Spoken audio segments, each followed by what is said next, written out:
अस्सलाम वालेकुम नाज़रीन, मेरा नाम ख़याम हुसैन है and welcome to next gen talks. नाज़रीन, आज हम जिस टॉपिक पे बात करने लगे हैं ये एक ऐसे मामले के बारे में बात है कि जिसको इतनी इम्पोर्टेंस नहीं दी जाती और उस वजह से कुछ ऐसी ट्रेजेडीज़ ऐसे वाक़यात हो जाते हैं कि जो इतने हौलनाक होते हैं और इतने इबरतनाक होते हैं कि फिर बाद में हम सारे बैठ के सोचते हैं कि काश के इसके बारे में कुछ किया जाता। नाज़रीन, मैं बात कर रहा हूँ गुल प्लाज़ा फायर की। This was a third degree fire. इसका मतलब क्या होता है? The worst degrees, first degree, second degree, third degree. Third degree Burns जो होते हैं ह्यूमन बॉडी में, that is more than 50-60% of Burns when जो आपका बर्न्ट टिश्यू है दैट इज़ बियॉन्ड रिपेयर। इंसान की अनफॉर्चुनेटली डेथ हो जाती है वाटर लॉस की वजह से और टिश्यू रिपेयर ना होने की वजह से। थर्ड डिग्री फायर इसको करार दिया गया जो कि गुल प्लाज़ा में लगी, और गुल प्लाज़ा में जो फ्लोरिंग स्ट्रक्चर्स थे उसमें ये इस तरह से बढ़ती गई कि ये कुछ ही देर में आउट ऑफ कंट्रोल हो गई। काफ़ी हमने मनाजिर देखे, हम सब ने देखे होंगे न्यूज़ चैनल्स के ऊपर कि उसमें जो लोग फंस चुके थे उनको वहाँ से निकलने का रास्ता नहीं मिल रहा था कि नैरो एग्जिट्स थे। इसके अलावा कोई फायर का उनके पास ड्रिल, उनके जेन में कोई प्रैक्टिस नहीं थी कि in case of fire from different angles कहाँ से निकलना है, और अगर ना निकल पाएंगे तो किस तरह से बचाव करना है, जिसके लिए कोई apparatus भी नहीं था जिसके अंदर आपके फायर ब्लैंकेट्स होते हैं लेकिन वो भी लिमिटेड ही आपको प्रोटेक्शन दे सकते हैं। सो इस आग की वजह से इतना नुकसान हुआ। और गुल प्लाज़ा का मैं आपको बताता चलूँ कि गुल प्लाज़ा एक बड़ा मशहूर प्लाज़ा है कराची का, जो कि कराचीइट्स नहीं है हमारे व्यूअर्स। गुल plaza is one of the most busiest plazas of Karachi यहाँ पे, और ये वेडिंग सीजन भी चल रहा है। वेडिंग सीजन के अंदर वहाँ पे बहुत ज़्यादा फुटफॉल होता है, वहाँ पे बहुत लोग जाते हैं, बहुत शॉपिंग होती है और पार्किंग नहीं मिलती, और बहुत ज़्यादा वो वेल स्टॉक्ड प्लाजा है। वेल स्टॉक होने से अब ये भी प्रॉब्लम हुई है कि ज़्यादा मवाद मिला उसको जलने का। और सिंध हाई कोर्ट में एक मोशन भी मूव हुई है कि जिसकी भी ये नेग्लिजेंस इनकॉम्पिटेंस है उसको इन्वेस्टिगेट किया जाए क्या। लेकिन हम ये कह सकते हैं कि ये वाकई कराची एडमिनिस्ट्रेटिव कराची गवर्नमेंट जो है उसकी एडमिनिस्ट्रेटिव फेलियर है। सिंध की जो हुकूमत है, सीएम मुराद अली शाह साहब की, ये कोई एडमिनिस्ट्रेटिव फेलियर है? इन पार्ट देखें। अब ना, वो तो मैं आज भी ये सुन रहा था कि इस्लामाबाद में सीडीए ने आफ्टर दिस ट्रेजेडी, तो इंसिडेंट तो कह नहीं सकते, नाउ इट्स अ ट्रेजेडी, कि जो सीडीए ने जो अगली बिल्डिंग्स बन रही हैं उनको उनका कंप्लीशन सर्टिफिकेट नहीं मिलेगा जितनी देर तक वो फायर सेफ्टी को प्रूव नहीं कर देते। Keyword fire safety. क्या गुल प्लाजा के फायर सेफ्टी ऑडिट्स हुए हुए थे? मैंने वीडियो इस बात से शुरू की कि हम इस पर इतना ध्यान नहीं देते। फायर सेफ्टी को लोग इंपॉर्टेंस तब तक नहीं देते जब तक वो इस चीज़ को देख ना चुके हों। अप क्लोज मैं अपना एक पर्सनल एक्सपीरियंस आपको बता दूं। अ फ्यू ईयर्स अगो मैं ये आग लगने के मुनाजिर अपनी आंखों से देख चुका हूं एट अ पर्टिकुलर फैक्ट्री। हम वहां पे मौजूद थे, कुछ भी नहीं हुआ, कोई जानी नुकसान नहीं हुआ, मगर जो मैंने आग की दहशत देखी ना, हमारे से बहुत दूर थी। हमारे से यानी कि जहाँ पे हम थे ऑफिस ब्लॉक से, वो फैक्ट्री स्टोर एरिया में थी, और हम उससे कम भी तो कोई 150 फुट दूर थे। लेकिन जो उसकी दहशत होती है आपको सोचने से कासिर कर देती है। आप अपनी जगह पे फ्रीज हो जाते हैं आग की वजह से। आपका दिमाग फ्रीज हो जाता है कि दहशत। और जब भगदड़ मचती है तो उसमें अपने सोचने की सलाहियत और कम होती जाती है। और उसके बाद एक और प्रॉब्लम आती है कि आप अगर फंस जाएं तो स्मोक इनहेलेशन से आप बेहोश हो जाते हैं। अगर आप आग से ना जलें तो वो इतना ज़्यादा कार्बन मोनोऑक्साइड आपके ब्लड में चला जाता है कि आप एफिक्सिएशन से डेथ हो जाती है। अल्लाह सब की खैर रखे। लेकिन जो लास्ट मेयर मुर्तज़ा वहाब के जो फिगर्स थे वो तो कह रहे थे कि 65 people have unfortunately died in this fire. लेकिन जो सीएम मुराद हैं और जो जनरल जो सीपीएलसी का जो हेल्प डेस्क है, सिटीजन पुलिस लिएजॉन कमेटी, उनकी तरफ से जो फिगर था फाइनल वो था 75। अनफॉर्चुनेटली एक फायर फाइटर भी अपनी जान की बाजी हार गए लोगों को बचाने में, उनको हमारी तरफ से सलूट है। और उनकी डेथ इस तरह से हुई कि जब आग ये लगी है, इसका सेक्शन बाय सेक्शन आग पकड़ता जा रहा था, तो जो रियर एरिया था जहाँ पे आग कदरे कम थी और ख़बर ये थी कि वहाँ पे कुछ लोग फंसे हो सकते हैं, तो उन्होंने वहाँ पे कोशिश की आग को जाके बुझाने की, लेकिन वो जो स्ट्रक्चरल इंटेग्रिटी थी इतनी ख़राब हो चुकी हुई थी आग की वजह से कि वो सेक्शन कोलैप्स कर गया और एक फायर फाइटर अनफॉर्चुनेटली उसकी जद में आ गए। अब फायर सेफ्टी की बात हुई है और बहुत सारी जो इसमें सामने आ रही हैं बातें, वो ये हैं कि 10 मिलियन, 1 करोड़ रुपए की फॉर ईच विक्टिम कॉम्पनसेशन का ऐलान किया है सिंध हुकूमत ने। बट एक और चीज़ जो आनी चाहिए, सीडीसी का जो मैं कहता हूँ जो इस्लामाबाद वाला फैसला है, उसको आई थिंक एक ओवरऑल फायर सेफ्टी ऑडिट होना चाहिए सारी हाई राइजेस का, सारे बिजी एंड जो है ना मॉडरेटली बिजी जो आपकी बिल्डिंग्स हैं एंड शॉपिंग सेंटर्स हैं, उन सब का एक फायर सेफ्टी ऑडिट रिव्यू होना चाहिए।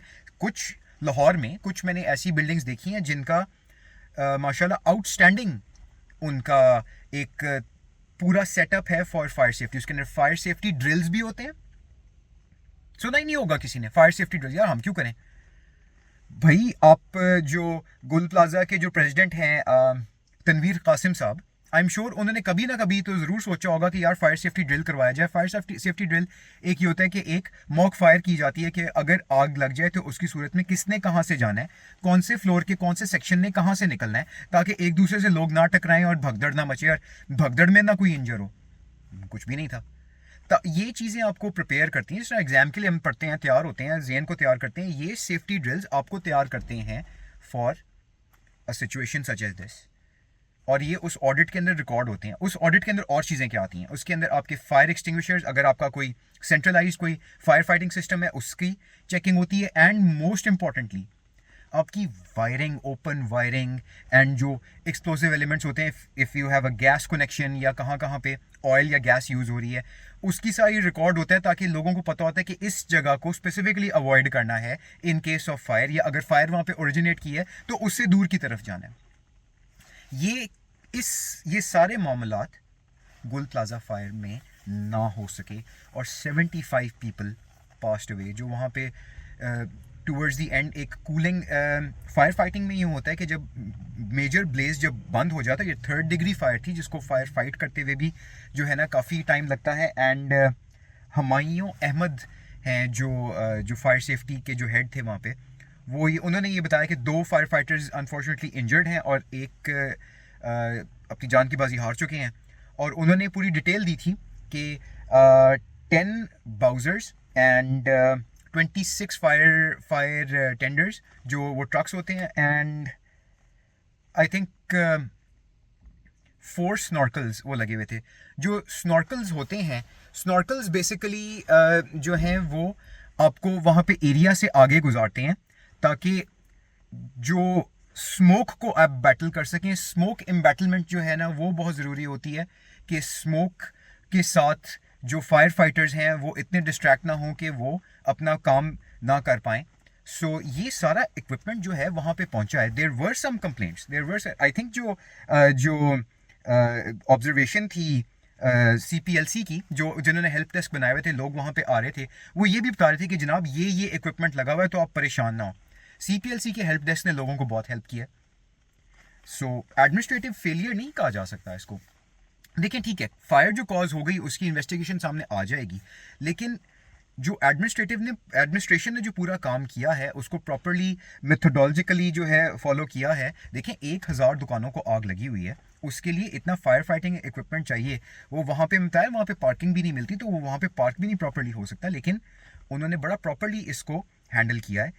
लेकिन जो आग की दहशत है, जस्ट इमेजिन कि फायर फाइटर्स उसको कितना उसको ईजिली या कितनी उसको टैक्टफुली हैंडल करते हैं, उनकी ट्रेनिंग कितनी सख्त होती है। बट आउटसाइड फैक्टर्स, जगह नहीं है, प्रॉब्लम, एक्चुअल सिचुएशन को जाके देखना, उसको करते हुए उनको टाइम लगा है। और ये ब्लेज हमने बल्दिया फैक्ट्री फायर हमें याद होगी from back in 2012।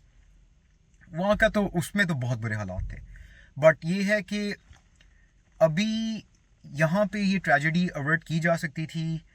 May be yes, अगर फायर सेफ्टी के ऑडिट प्रॉपर हुए होते, फायर सेफ्टी प्रॉपर हुई होती, वो भी रिजल्ट सामने आएगा कि कितनी फायर सेफ्टी वहाँ पे अप्लाइड थी जो कि काम ना कर पाई, या कुछ ना कुछ जो जानें बची हैं, नो डाउट जानें बची हैं, जितनी भी बची हैं अच्छी बात है बची हैं, कि ज़्यादा बचनी चाहिए थी, कि उन मैयर्स की वजह से ये जो 75 लोग जो अपनी जान की बाजी हार बैठे हैं, जिसमें एक फायर फाइटर भी हैं, वो इन 75 में शामिल नहीं है अनफॉर्चुनेटली, तो वो उनको भी बचाया जा सकता था। ये चीज़ें भी देखनी पड़ेंगी। एडमिनिस्ट्रेशन ने आफ्टर द फायर अपना काम बहुत बेहतर किया है, और कॉम्पनसेशन भी जो है वो दी जा रही है लोगों को। लेकिन देखें, कॉम्पनसेशन जो है वो अपनी जगह पे, लेकिन जो इंक्वायरी जुडिशल जो इंक्वायरी रिक्वेस्ट की है कराची चेंबर ऑफ कॉमर्स ने, वो इन सब चीज़ों को डिमांड करेगी। फायर सेफ्टी को इम्प्रूव करें, अर्थक्वेक सेफ्टी को इम्प्रूव करें, एंड जो पुरानी बिल्डिंग है, डायप्रेडेटेड बिल्डिंग्स हैं, पुरानी बिल्डिंग्स हैं, उनको रिव्यू किया जाए, उनकी स्ट्रक्चरल इंटेग्रिटी को चेक किया जाए। फायर सेफ्टी के अगेंस्ट जो चीज़ें जा रही हैं, पुरानी तारें, ब्लॉक्ड एग्जिट्स एंड अनसैंक्शनड कंस्ट्रक्शन, जिसकी वजह से रास्ते ब्लॉक हो जाते हैं, वो जो है उनको ख़त्म किया जाए, उनको ठीक किया जाए, प्लीज़ किया जाए उनको ठीक।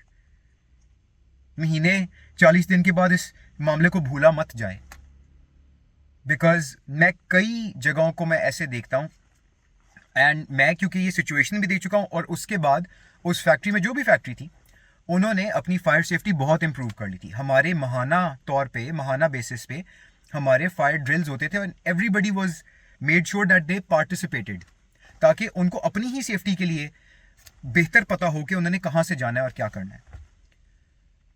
फायर की जो रिपोर्ट्स हैं वो तो हम सब ने न्यूज़ में देखी हैं कि किस किस तरह वो सेक्शन वाइज बढ़ती रही, और अभी भी जो वहाँ पे फायर सेफ्टी चीफ हैं वो ये कह रहे हैं कि स्ट्रक्चर इतना ख़राब हो गया है कि हम प्रॉपरली सर्च नहीं कर सकते, क्योंकि जिस जगह से भी मशीनरी डिब्री को, जो मलबे को उठा रही है, जले हुए मलबे को, जो कि अभी कूलिंग जिसकी चल रही है, कूलिंग उसकी चल रही है क्योंकि अभी तक वो कंक्रीट ठंडी नहीं हुई, उसके नीचे से बॉडी पार्ट्स निकल रहे हैं। जस्ट इमेजिन कि अगर कोई वहां पे जिंदा बच गया हो, किस अजियत से गुजर रहा होगा। उस एक एग्जाम्पल को जेन में रखा जाए और फायर सेफ्टी को ही इंप्रूव किया जाए, ताकि there is no loss of life. देखिए, माली नुकसान तो भी बचाना ज़रूरी है। माली नुकसान हो जाए, अगर इफ़ इट इज़ माली नुकसान हो जाए, जान बच जाए, तो हो जाए माली नुकसान, no problem. But we should not start playing blame games. Administration की गलती है, एडमिनिस्ट्रेटिव फेलियर है, यस एंड नो। एडमिनिस्ट्रेशन ने अपना काम किया है, कर भी रहा है। फायर सेफ्टी को इम्प्रूव करने के लिए उनको इक़्तिमाद करने चाहिए।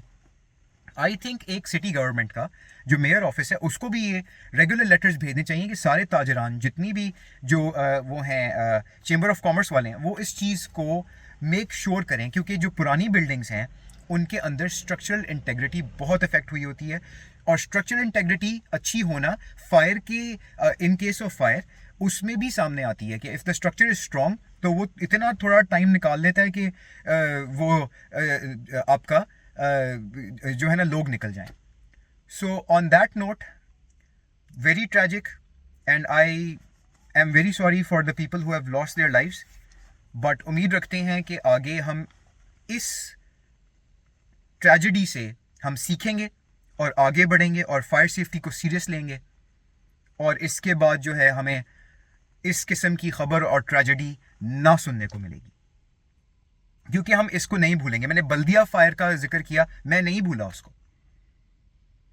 इतने लोगों की जानें चली गई, मैं नहीं भूला उसको। मैं किसी फायर इंसिडेंट को नहीं भूला, इधर लाहौर वालों को भी नहीं भूला। सो ये this is enough. Fire safety को इंप्रूव करें एंड लोगों की जानें बचाएं। अपने कमेंट सेक्शन में शेयर कीजिएगा। All interaction is welcomed, and if you have any more questions about fire safety and the गुल प्लाजा फायर, तो आप हमें वहाँ पे लिखें, हम उसका आपको बिल्कुल जवाब देंगे। देखते रहिए next gen talks. Thank you very much. अल्लाह हाफिज़।